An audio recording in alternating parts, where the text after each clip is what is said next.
You thought you knew horror.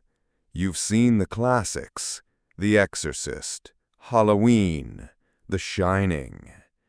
But there's another layer, a darker one, buried beneath VHS dust and forgotten reels.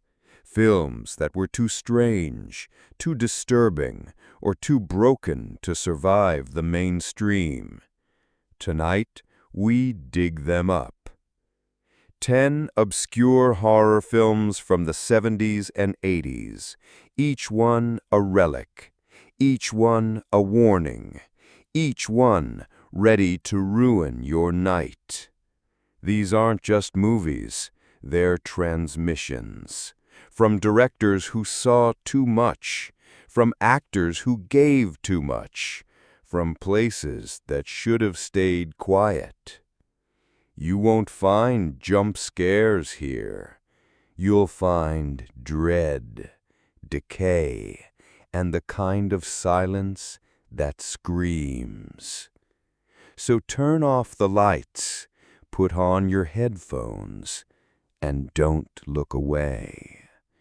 Because some films watch you back. The Keep, 1983. Romania, 1941. A group of Nazi soldiers occupies an ancient fortress. Inside, strange symbols, glowing walls, and something that should never be awakened. The Keep is a surreal horror fantasy directed by Michael Mann. Yes, the same guy who made Heat and Collateral, but this is his fever dream.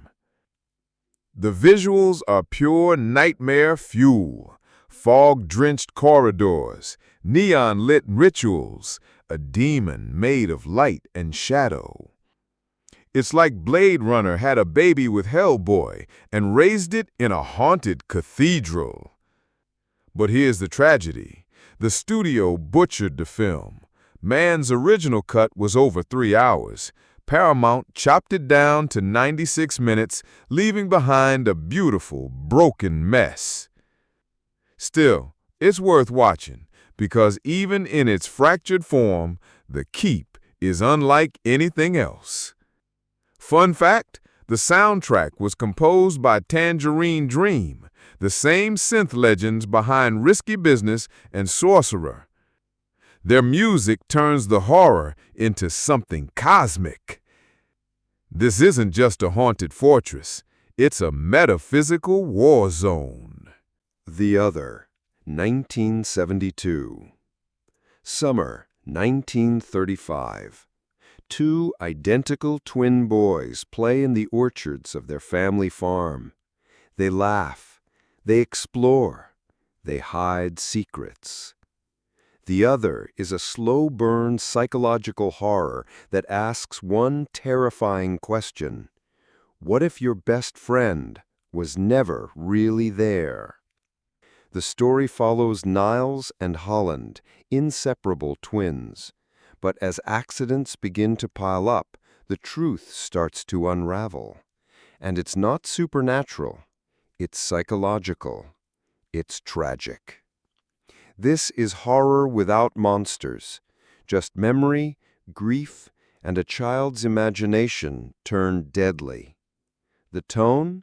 Think The Innocents meets Pet Sematary. Sun-drenched fields, old barns, and a creeping sense that something is very, very wrong. Fun fact? The film was based on a novel by Tom Tryon, a former Hollywood actor who quit the industry after a traumatic experience with director Otto Preminger.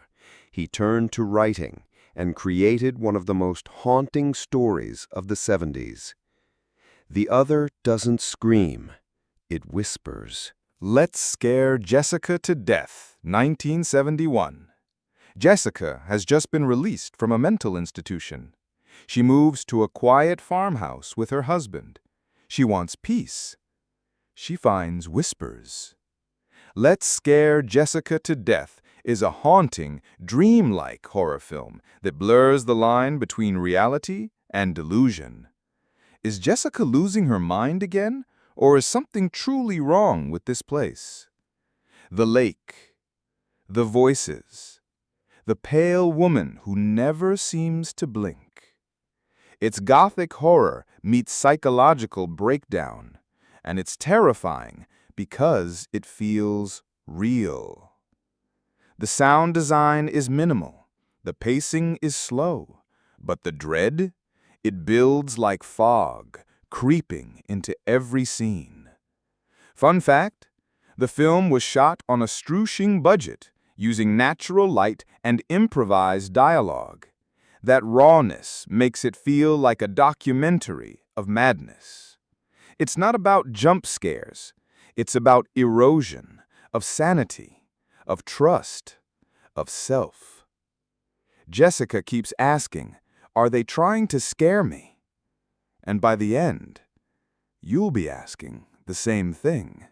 Messiah of Evil was released in 1973. A young woman arrives in a coastal town to find her missing father. The locals are pale. They don't speak much. They stare. Messiah of Evil is a surreal, atmospheric horror film that feels like a nightmare you can't wake up from. The town is cursed. The people are changing, and the darkness is coming from the sea. It's Lovecraftian without tentacles. It's zombie horror without gore. It's dread, pure and slow. The visuals: neon-lit supermarkets, empty movie theaters, blood-red skies. Fun fact, the film was co-written by Willard Hayek and Gloria Katz, the same duo who later wrote American Graffiti and Indiana Jones and the Temple of Doom. This was their dark little secret. Messiah of Evil is about isolation, about losing your voice in a town that no longer breathes. And when the townspeople finally speak, they speak in whispers, and they're already dead. The Changeling, 1980. A composer moves into an old mansion after the death of his wife and daughter. He wants silence. He gets whispers. The Changeling is a classic ghost story, elegant, restrained, and deeply unsettling. A piano playing by itself, a ball bouncing down the stairs, a voice recorded on tape. Help me. The mystery unfolds slowly. Who was the child? Why was he murdered? And why does the house remember? Fun fact, the film is based on real events experienced by screenwriter Russell Hunter, who claimed to have lived in a haunted Denver mansion in the 1960s. He even recorded ghostly voices. The Changeling is horror for grown-ups. It's about loss, justice, and the echo of a child's scream trapped in the walls. And once you hear that scream, you'll never forget it. Possession, 1981. Berlin. A woman leaves her husband. He suspects an affair. He finds something else. Possession is not just horror. It's hysteria. It's psychosis. It's a descent into emotional and physical madness. Ajani delivers one of the most intense performances in cinema history. Her subway scene? A convulsive screaming breakdown that turns into something inhuman. The story blends Cold War paranoia, marital collapse, and Lovecraftian horror. There's a creature, there's a double, there's blood, lots of it. Fun fact, Ajani won Best Actress at Cannes and later said the role nearly destroyed her mental health. Director Andrzej Julowski pushed every boundary to capture raw emotion.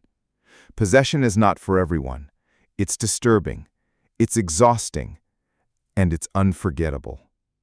This isn't horror you watch, it's horror you survive. Dead and Buried, 1981. A small coastal town. Tourists arrive. They're welcomed. Then they disappear. Dead and Buried is a slow, eerie horror film with a killer twist. The townspeople aren't just friendly, they're dead, and they want you to join them. The sheriff begins to investigate, but the deeper he digs, the stranger things get. Bodies move, faces change, and the local mortician, he's a little too good at his job.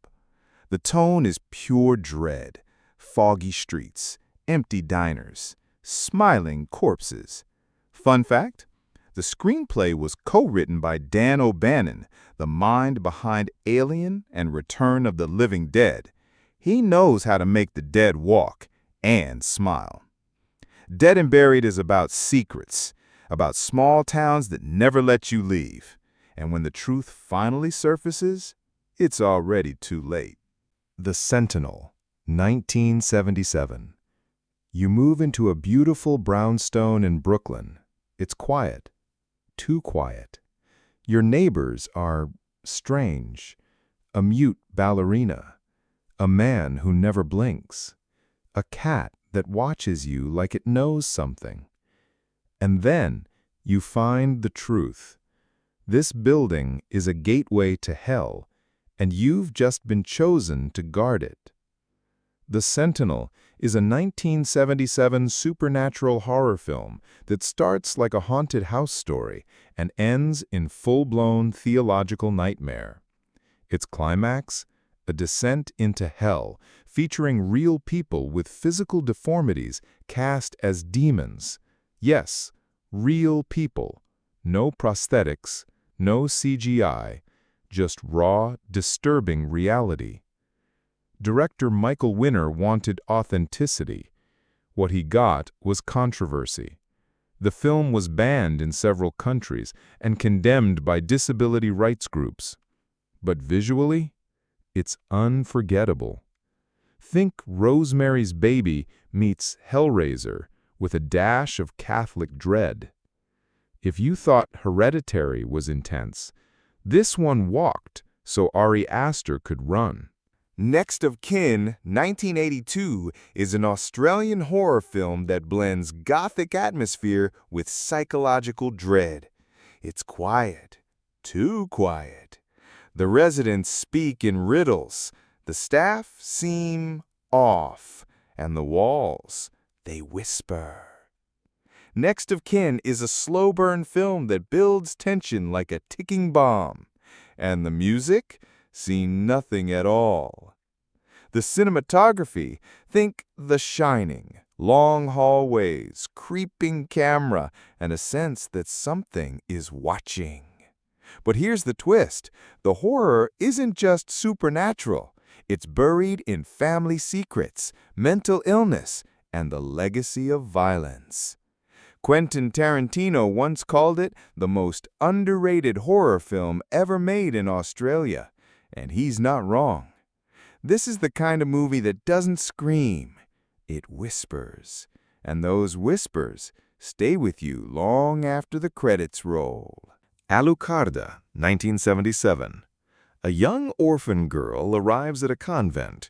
She's quiet, she's strange, and she's about to unleash hell. Alucarda is a Mexican horror film that feels like it was made during a fever dream.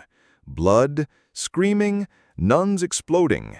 Its possession meets Ken Russell's The Devils with a dash of Carrie. The story? Alucarda befriends another girl, and together they stumble upon a crypt. What they awaken is not just demonic, it's ecstatic.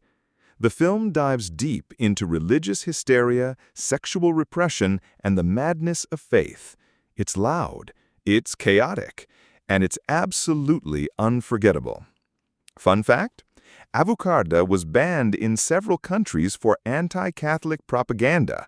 The director, Juan López Moctezuma, was a close friend of Alejandro Jodorowsky, and you can feel that surreal influence in every frame. This isn't horror for the faint of heart. It's horror as ritual, as rebellion, as scream. And once you hear Alucarda scream, you'll never forget it. You made it. You watched them. You listened. But here's the thing about obscure horror. It doesn't end when the credits roll. It lingers. In the silence between thoughts. in the shadows of your room, in the way your reflection looks just slightly off. These films were forgotten for a reason. Too raw, too strange, too real. And now they're in your head. You'll think about Jessica's whispers, Alucarda's scream, the twins in the orchard, the demon in the keep. You'll wonder, did I really see that? Or did it see me? So sleep tight, if you can. And remember, the scariest films aren't the ones you watch. They're the ones that watch you. Until next time, stay disturbed.